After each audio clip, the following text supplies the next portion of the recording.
Fala pessoal, dia 24/11, sexta-feira, e antes de ir às notícias, obrigado a quem ajuda o canal com Pix ou link da Amazon, clicou, navegou, comprou, ajude o canal nessa Black Friday, compre algo pra você, ajude o canal. E eu avisei pra vocês que a ruptura da esquerda chegaria uma hora. Muita gente tá questionando, falando, não, é um teatro, é tudo uma enganação, eles não estão brigando de verdade.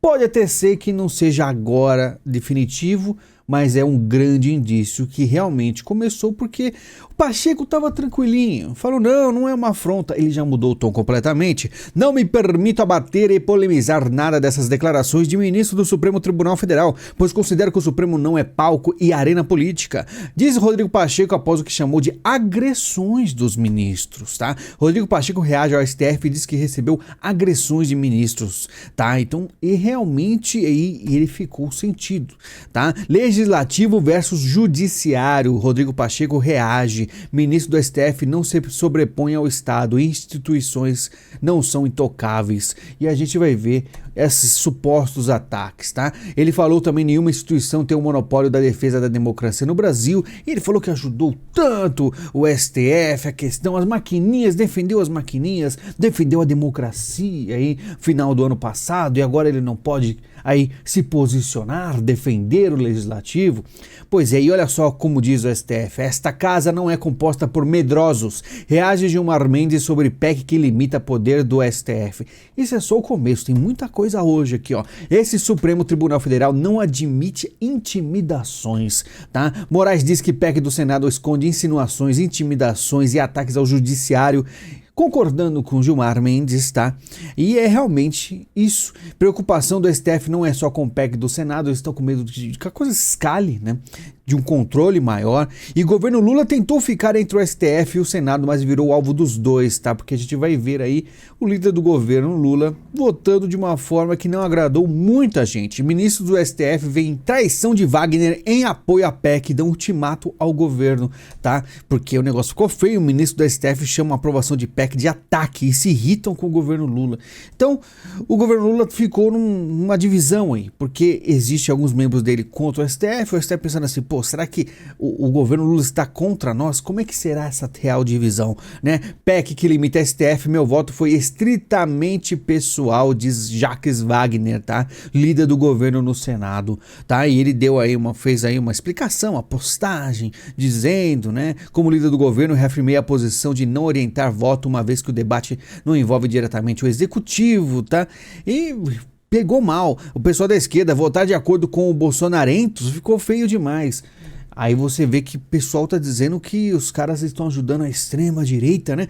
PEC do STF, Gleisi diz que o voto de Jacques Wagner foi um erro e tentará barrar a aprovação na Câmara. Eles estão tentando fazer o máximo aí para corrigir esse suposto erro. Já a presidente do PT, deputada federal Gleisi Hoffmann, disse ter considerado um erro o voto de Wagner e avaliou que o texto servia de interesses da extrema direita.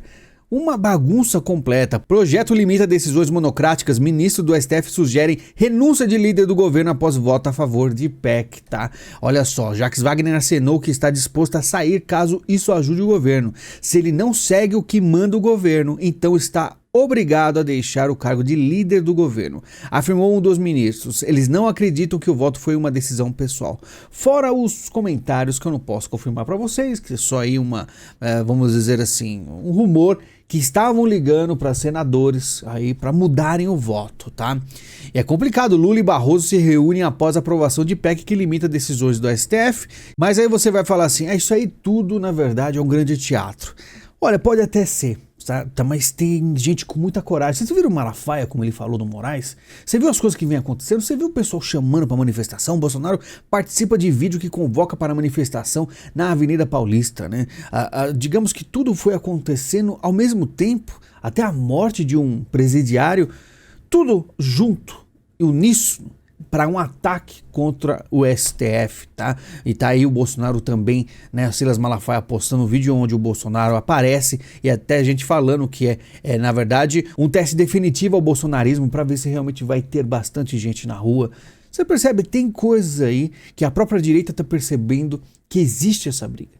Eu falei para vocês que a gente esperava exatamente essa briga, porque tem muitos interesses e tem muita coisa que o governo está fazendo de errado que a gente vai falar aqui, que são coisas que são complicadas, tá? Eu sei de tudo, entendeu? Em áudios, Queiroz diz que recebe migalhas e reclama de aliados de Bolsonaro com a vida resolvida, tá? Queiroz que tentou aí tentou se candidatar, né? Teve até umas contas anônimas no Twitter que misteriosamente começaram a apoiá-lo bastante, né? E tá aí tentando aí o seu espaço agora, né? Justiça Militar condena coronel que ofendeu generais durante atos em 8 de janeiro. Adriano Camargo Testoni foi condenado a 1 mês e 18 dias de detenção por postagens ofensivas contra os militares. Você deve lembrar desse vídeo, ele aí sofrendo por causa da bomba de gás lacrimogênio, gritando contra seus colegas, e o cara foi condenado. Por mais que ele tinha voltado atrás, pediu desculpa, não adiantou, né? Porque a esquerda comanda no país. Então vamos fazer, doutor, a festa do Twitter nas redes sociais. A OAB vai lançar outra nota contra mim e vão falar que eu não gosto do direito de defesa de Moraes, que ainda tem seu poder. E tá aqui, o presidente do Tribunal Superior Eleitoral fez afirmação ao negar sustentação oral do advogado em um agravo e argumentar que prática não seria permitida, segundo o regimento interno, tá? E os comentários das pessoas são: vale lembrar que hoje quem aplaude isso, futuramente pode ser vítima, e Alexandre colocou a OAB no bolso, ele não respeita as instituições, ele tem demonstrado muito poder aí. Enquanto isso, temos o Lira aqui fazendo as reformas avançarem, tá? Tá aí o Haddad agradecendo, porque o Lira foi pra China e voltou bem tranquilinho, né? Mas isso aqui é o que pega: desoneração da folha. Lula veta estender incentivos de forma integral. Veja os setores afetados, vamos ver aqui, mas só para você entender. Adotada desde 2011, a desoneração da folha de pagamentos é um benefício fiscal que substitui a contribuição previdenciária patronal de 20% na folha de salários, incidente sobre a folha de salários, por alíquotas de 1% a 4,5% sobre a receita bruta. Na prática, a medida reduz a carga tributária da contribuição previdenciária devida pelas empresas. O benefício, porém, perde a validade no fim deste ano e ia ser estendido até 2027. O Lula falou que não. E isso aí tem impactos muito grandes no Brasil, tá? Aí tá a lista de quais setores serão aí afetados, vão perder esse benefício fiscal. Aí você pode ver se tem alguma coisa relacionada a você aqui, porque é o seguinte: Lula veta a prorrogação da desoneração da folha e 1 milhão de empregos podem ser fechados, tá? Imagina o estrago. Os caras querem derrubar o Brasil, né? Líder de entidade trabalhista sobre o veto de Lula parece que esqueceu a própria história, né, da sua origem. Esqueceu nada, os caras têm plano, né? Congresso reage a veto de Lula e parlamentares dizem que decisão será derrubada. Então o Lula tá cada vez mais com problemas e mais problemas, tá? Tem uma guerra entre o STF e o Senado, tá? Muita gente pode dizer que não é real, mas com certeza a indignação de personagens do STF, do próprio Pacheco e a coragem da direita em começar a se levantar, tudo isso são sinais que a gente sabia, né? Quem tá aqui desde o ano passado a gente fala: uma hora a esquerda briga, porque tudo que é muito grande se divide. Não dá para eles ficarem aí o tempo inteiro amiguinhos, porque é muito poder para brigar, tá? Porque o governo Lula também abre licitação para a compra de enxoval de 89 mil. O pessoal fala: é tudo igual, né? Falaram que o Bolsonaro tava aí louco por leite condensado, né? Lista abrange 10 tipos de colchas de cama, das quais 31 são especificadas como 100% algodão egípcio, tá? Aí tá os valores: só as colchas, o gasto será de 48 mil. Tá?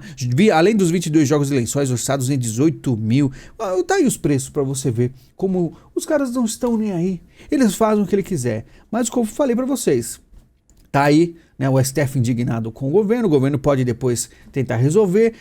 Isso tudo, se não acabar em uma briga muito feia agora, no futuro a briga voltará. Então, realmente, fiquem ligados que começou o que a gente esperava, né? Porque é o seguinte: a direita só apanhou.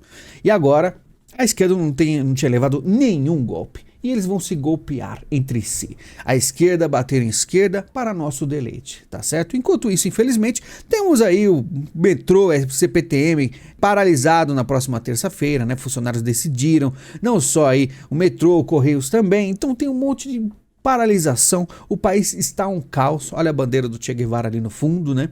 Uma coisa maravilhosa, tá? E aqui, ó, Nicola Cotugno, presidente da Enel, pede demissão do cargo. Para quem gosta aí de atacar a privatização, é uma maravilha, porque teve problemas na Enel, tempestades, parece que vai ter mais tempestades em São Paulo. No caso do Rio, diz aí Paes, não vou deixar o Rio se transformar num centro de São Paulo, sobre internação compulsória. É sempre a mesma coisa, né? Para ser eleito, fala de internação compulsória, mas nunca acontece, tá? Nunca acontece. E aí a criminalidade, as drogas rolam soltas na cidade. Agora vamos para questão internacional. Já vimos aí que o Brasil está interessante em questão dessa briga do STF contra o Senado. Vamos ficar ligados para os próximos capítulos, mas na Argentina, Milei diz que Lula será bem recebido se quiser ir à sua posse, tá? Que parece que o Bolsonaro vai, e se Lula quiser vir, será bem recebido. Ele é o presidente do Brasil, disse Milei, já mudando aquele tom, assim como foi com a China, né? Falou, não, tudo bem, obrigado, pode vir o Lula. As coisas mudam, eu falei para você que na vida real é diferente do que discurso, né? Do que eu conheço o presidente Lula, acho difícil que ele vá, porque foi ofendido pessoalmente, mas o Estado brasileiro estará representado, opinou aí o assessor do Lula, o Amorim. Após tensões eleitorais, diplomatas e assessores tentam abrir caminho para a ida de Lula à posse de Milei e estão cogitando, pode ser que ele vá. Vai ser muito interessante essa questão toda, eu duvido que vá, mas se for vai ser bem interessante. E o Amorim também retorna da Venezuela e encontra Lula para discutir conflito territorial com a Guiana, tá? E aí esse caso é o mini Putin, né? E o Lula tá interessado também, porque não sei se você sabe, a Guiana tem aí descobertas, né, de petróleo muito interessantes, tá? E por isso que o Maduro não perde tempo. E vamos ver o que o Lula vai fazer, né? Lula que falava que tudo que os ataques que recebia Maduro eram narrativas. Vamos ver como vai ficar o Brasil em relação a essa invasão aí, que com certeza será mais uma coisa para o Brasil ser aí questionado e aí massacrado pela mídia internacional, tá? Enquanto isso, a mídia estatal da Coreia do Norte transmitiu imagens do lançamento de seu primeiro satélite espião, que alegou ter sido colocado em órbita com sucesso. As duas tentativas anteriores do país neste ano terminaram com a queda dos foguetes durante o voo, parece que deu certo, né? Não sei se vai ser muito eficiente. E em resposta a Seul, Coreia do Norte abandona acordo militar porque as coisas têm se intensificado bastante nessa Guerra Fria 2.0, tá certo? E é isso aí, galera. Falei pra vocês, as coisas vão começar a ficar um pouco mais interessantes daqui pra frente, tá? Então é isso que a gente esperava, que exista aí uma ruptura, uma briga, e você vê indignações do Gilmar Mendes, do Moraes, Pacheco, como o Pacheco disse, né? E aí chega o líder do governo Lula e dá aquela ramelada pro executivo, né?